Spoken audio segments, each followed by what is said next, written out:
are so strong they cause the river to flow back upstream. All this makes navigating around this 91-degree bend very difficult. So we have a traffic control system in operation, monitoring all river traffic at this point. If you look to the left and see where the green yellow is, you'll see a tall steel tower.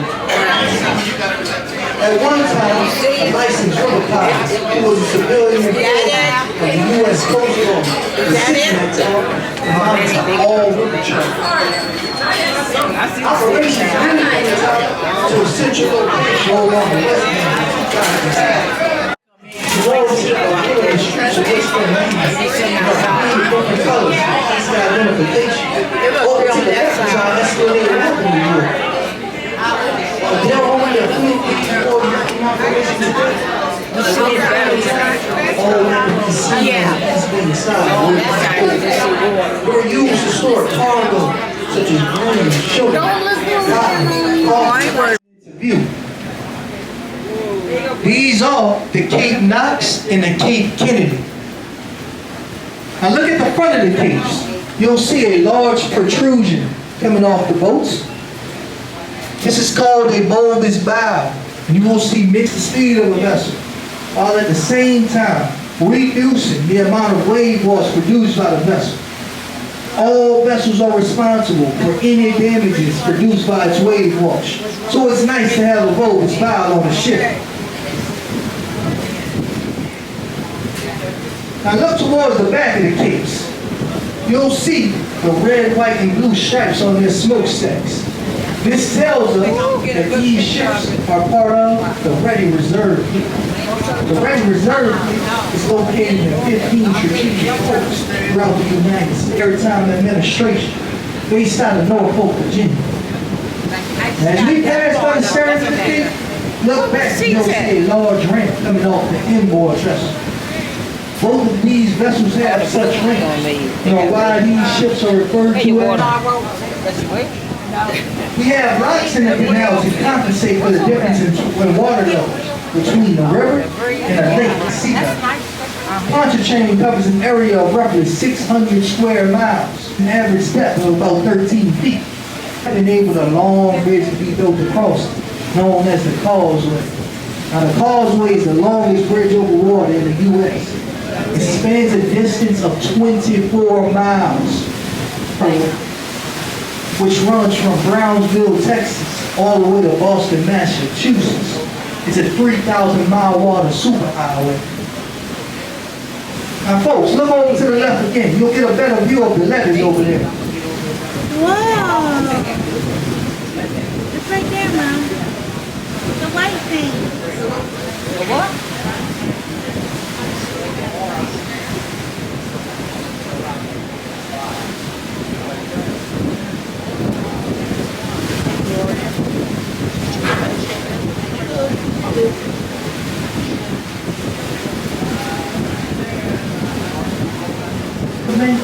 You'll see two very unusual looking homes. These are the steamboat houses. They were built here in 1905 by riverboat Captain Milton Duluth. He built one for himself and later built one for his daughter, who was also a riverboat pilot. If you look at the top of the homes, you see what looks like two smokestacks. Duluth had also become fascinated with the Japanese exhibit at the St. Louis World Fair of 1904, which may explain why they slightly resemble a Japanese pagoda. Now the area we're traveling alongside is known as the Lower Ninth Ward. Now you folks may have heard about the Lower Ninth Ward in the news. It sustained heavy flooding damage after the passage of Hurricane Katrina on August 29, 2005, when a flood walls back in the Industrial Canal and several drainage canals gave way. 80% of New Orleans was underwater, up to a depth of 15 feet in some areas. It is said you could touch those lampposts. The storm surge was so strong that it knocked the houses off its foundation back there. Since 2005, 14 have been put into improve the flood protection of our city and its outlying areas. This includes the construction and commissioning of the world's largest pumping station. There's about a 133-mile perimeter of flood protection that measures New Orleans and its outlying areas.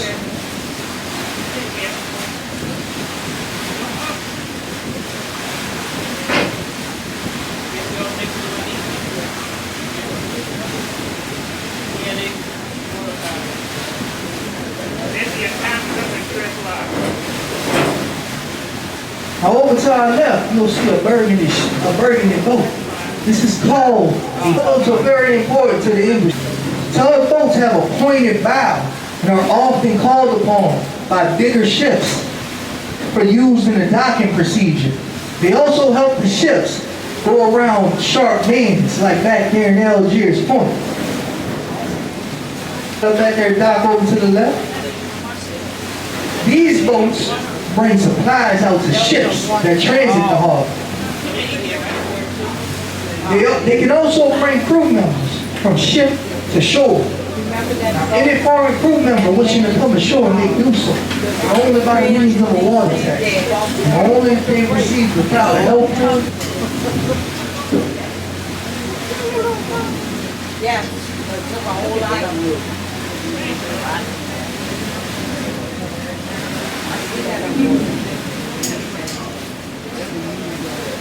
There's some colonial style red brick buildings coming up to the left. These buildings are part of Jackson Barracks.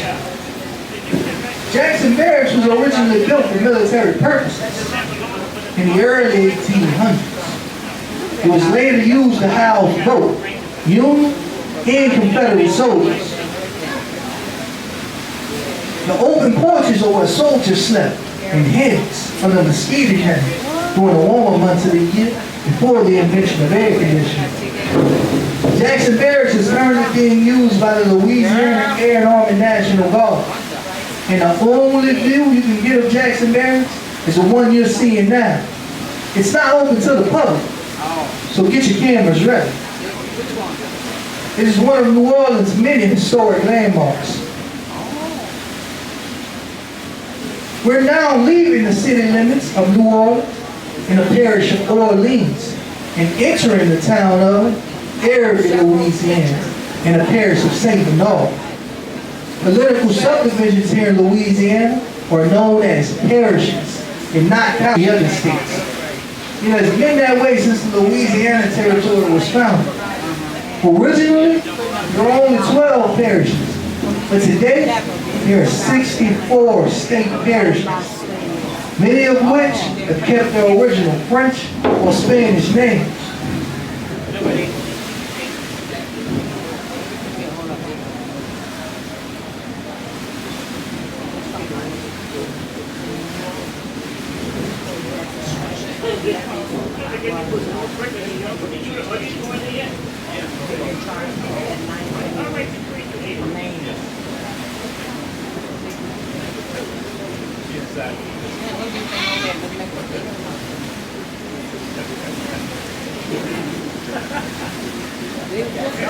Now there's some more motorboats coming up to the left, and these are also water taxis. And they're part of Port Ship Services. Port Ship Services is responsible for bringing pilots out to the ships that transit the harbor. Now there are 3 major pilot associations whose members from the Gulf of Mexico all the way to Baton Rouge. The bar pilot comes aboard a ship while it is still out in the Gulf and takes it through the mouth of the river and then 20 miles upland to Pilot Town, Louisiana. From there, a crescent pilot will come aboard and take it on up into the New Orleans harbor where we are now. If a ship requires further passage beyond our harbor, a NOVA pilot will come aboard. NOVA stands for New Orleans Baton Rouge. Baton Rouge is our state capital, and it's located about 120 miles upriver from New Orleans. If any ships go up that way, it's most likely taking the ship to one of the 11 grain elevators that's between New Orleans and Baton Rouge. Grain is our #1 export here in the New Orleans harbor, and petroleum being our #1 import. The American Sugar Refinery, which houses Domino Sugar, is off to the left. It is the 2nd largest sugar refinery in the world, with the largest being in Brazil. Raw sugar is brought here from all sugar growing regions in the U.S., including right here in Louisiana. The building may look abandoned, but it's active, trusted. After it's refined, it's packaged into all sizes, from the small package refinery limited to 50-pound sacks. They also pour refined sugar by large bucketfuls into barges to get shipped upriver to Kentucky, where it's used in a distillery of good old Kentucky. They can refine up to 7 million pounds of sugar here per day. Take a good whiff, and you can smell the sweet as by how sweet it is. Now no sugar.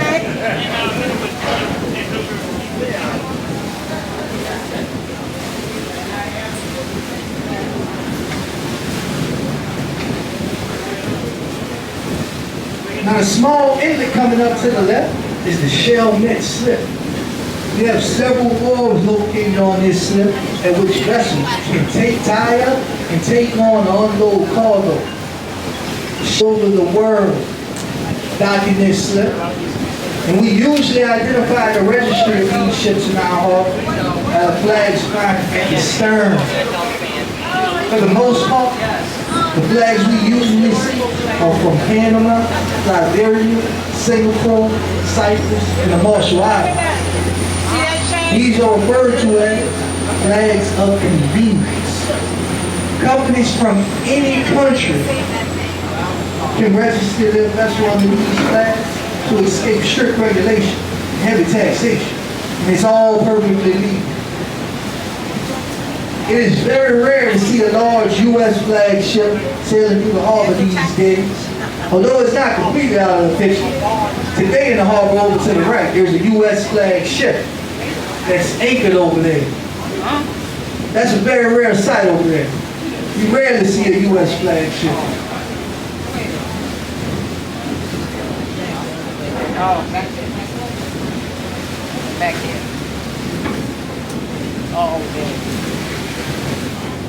See what I'm saying? Oh. The 100-foot tall white pointed monument to our left marks the site of the Battle of New Orleans here at Chalmette Historical National Park. Now, if you look through the trees on the riverbank, you'll see the Beauregard House. It was named after its last private owner, Rene Beauregard, son of Confederate General E.G.T. Beauregard. Now, that stern wheel off to the left is the Creole Queen, our friendly Confederate. Now, she may be a stern wheeler like us, but she isn't the real thing. She's diesel electric. We're the only steam-powered stern wheeler operating on the Mississippi, right? You're riding aboard the real thing, a real steamboat. The empty field directly to our left is where the historic Battle of New Orleans took place. It was fought here on January 18th. It was the final battle of the War of 1812, and the very last time that British and American troops ever met opposite one another in conflict. General Andrew Jackson teamed up with some Veritarian pirates in Jean Lafitte to take on the British. While it was a decisive battle, it was unfortunately fought 2 weeks too late. The treaty again had already been signed, ending the war, and no one here knew. The British reported over 2,000 casualties, while the Americans only 13. In a battle that lasted less than 2 hours. As a result, America's claim to the Louisiana territories were preserved. There are over 15,000 headstones extending all the way back from the levee that fought in various conflicts and have paid the ultimate price for our freedom in Chalmette National Park. Now over to the left, you'll see another boat that's important to the New Orleans industry. That's a towboat. That boat is used for pushing and pulling barges through the river. Towboats have a flat bottom hull. They push those barges over there. Those are called hopper barges. Hopper barges are used to transport cargo, such as coal, sugar, grain, all of it.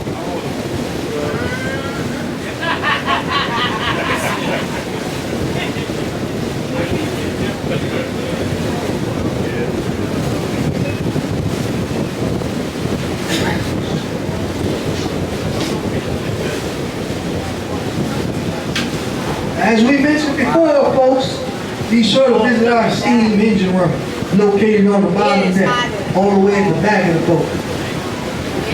Those tandem compound reciprocating steam engines will return that big 33-ton paddle wheel, which is the only thing that's pushing us through the water. It's our only form of propulsion. Those engines were built in 1925 and are actually 50 years older than the boat. Remember, steam for those engines, as well as our whistle, and our steam glider, come from our two boilers located in the boiler room, midship on the main deck. Our boilers can produce up to 12,000 pounds of steam pressure per hour. Provided using diesel number 2, which is much like home heating oil. So come on down, visit the engine room, and stop and take a look at our boilers. Chief Scott, answer any of y'all questions if you have some.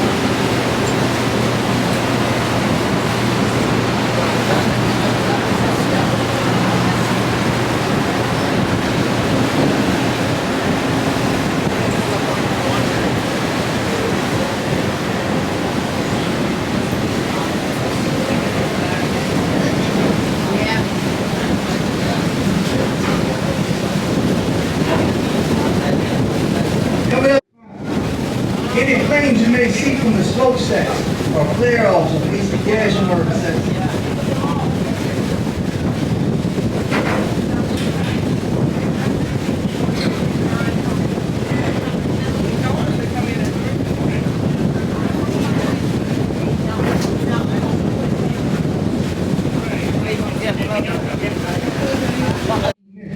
From the passenger into another. The two bridges we pointed out to you while we were still at our dock are the final bridges on the lower Mississippi River. Only ferry systems operate from New Orleans down to the Gulf of Mexico. And many folks are surprised to learn that New Orleans does not sit right on the Gulf. At the point we are now, we're still about 100 miles from the Gulf by way of the river. 65 miles as the crow flies. Much of the lower Mississippi River looks about the same as what you see downriver ahead of us. This is also the start of the New Orleans Hall when coming upriver from the Gulf. And just downriver to the right is another breaking levee for the lower Algiers locks, which is an entrance for the western leg of the intracoastal waterway. Now at this point in time, we're going to be making our first turn to proceed back upriver towards the city. We're going to give your ears a break in narration and turn it over to our wonderful jazz band, the Steamboat Stompers. We here at the New Orleans